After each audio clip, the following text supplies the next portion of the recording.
எந்த ஒரு முஸ்லிம் அதாவது நன்மையும் தீமையும் சமமாகின்ற அளவுக்கு வருகிறானோ, சமமாகின்ற அளவுக்குண்டா 10 நன்மை 10 தீமை அப்படின்னு அர்த்தம் இல்லை. அல்லாஹ் தஆலாவோட சில 5 நன்மைகள் அதாவது எத்தனையோ தீமைகளுக்கு ஈக்குவலாக என்ன செய்யலாம் இருக்கலாம், அல்லது எத்தனையோ சின்ன சின்ன அதாவது கடுமையான பாவங்கள் எத்தனையோ நன்மைக்கு ஈக்குவலாக என்ன செய்யலாம் இருக்கலாம். எப்படி அல்லாஹ்விடத்துல சமமாகிவிட்டால் இந்த சமமாகிற நிலை கூட ஒரு மனிதன் தப்புவதற்கான எல்லா விதமான சந்தர்ப்பமும் இருக்கிறது. இதுக்கு அடுத்த கட்டம் 50 பாவம் 51 பாவம் 50 நன்மை என்று இருக்குமே.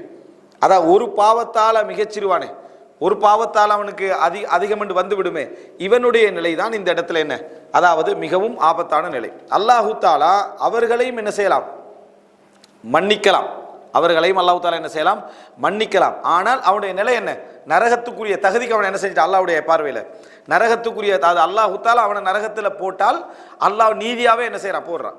மற்றவைகளுக்கு எல்லாம் வாக்களிச்சிட்டான், மற்றவைகளுக்கு அல்லாஹ் தாலா வாக்களிச்சிட்டான். இந்த 50 தாண்டி விட்டால், அதை அரைவாசி தாண்டி விட்டால் அது அல்லாஹ்வுடைய அல்லாஹ் என்ன செய்யறான் அந்த ஹக்கை தன்னோட வைத்திருக்கிறான். நான் நினைச்சா என்ன செய்யும் அவனை மன்னிக்கலாம், நினைத்தால் என்ன செய்யலாம் நான் அவனை தண்டிக்கலாம் என்கின்ற நிலை சொல்றாங்க. இந்த அடிப்படையில் தான் நிறைய அறிஞர்கள் இந்த செய்திகளை பார்க்குறாங்க. சிலர் அதனுடைய நன்மையை பார்க்குறாங்க, ஒரு சிலர் என்ன சொல்றாங்கன்னா அந்த நன்மை இல்லை, அந்த செயலை யாரு அந்த இடத்துல செஞ்சிருந்தாலும் அது கிடைக்கும்ன்றாங்க. எது 50 விதமான பாவம் செஞ்சுக்கிற ஒரு மனிதர் போறார், ஒரு விபச்சாரி போறா, அவன் என்ன செய்யறான், அதாவது ஒரு பாவி போறாரு, அவர் ஒரு நாய்க்கு என்ன செய்யறாரு, கிணத்துல இருந்து தண்ணீர் எடுத்து கொடுக்கிறார், கஷ்டப்பட்டு எடுத்து கொடுக்கிறார். அல்லாஹ் தஆலா அதன் காரணமாக அவரை மன்னித்தான் என்று வருது. இவர்களை பத்தி இமாம் இப்னு ஹஸம் ரஹிமஹுல்லாஹ் என்ன சொல்றாருன்னா 50 வீத பாவம் அவர் என்ன செஞ்சிருக்கிறார் செய்திருக்கிறார், 50 வீதமான நன்மையும் செய்திருக்கிறார். இந்த ஒரு நன்மை தான் அவரை என்ன செய்து அந்த பாவங்களை விட கூடுதலான ஒரு நன்மையாக என்ன செஞ்சிருது மாற்றி விடுகிறது.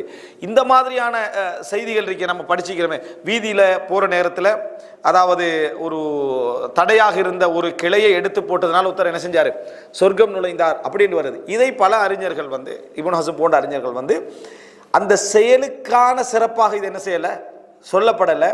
சின்ன நன்மையை கூட நம்ம என்ன செய்யக்கூடாது அற்பமாக பார்க்க கூடாது. காரணம் நமது அந்த 50 அதுக்கு அடுத்த கட்டத்துக்கு கொண்டு போற நன்மையாக அதை என்ன செய்யலாம் இருக்கலாம் என்ற அடிப்படையில் தான் அது சொல்லப்பட்டது. அதாவது வீதியில் கிளையை அகற்றுதல் என்பதற்கான சிறப்பாக அதை என்ன செய்யல, அது சிறப்பு.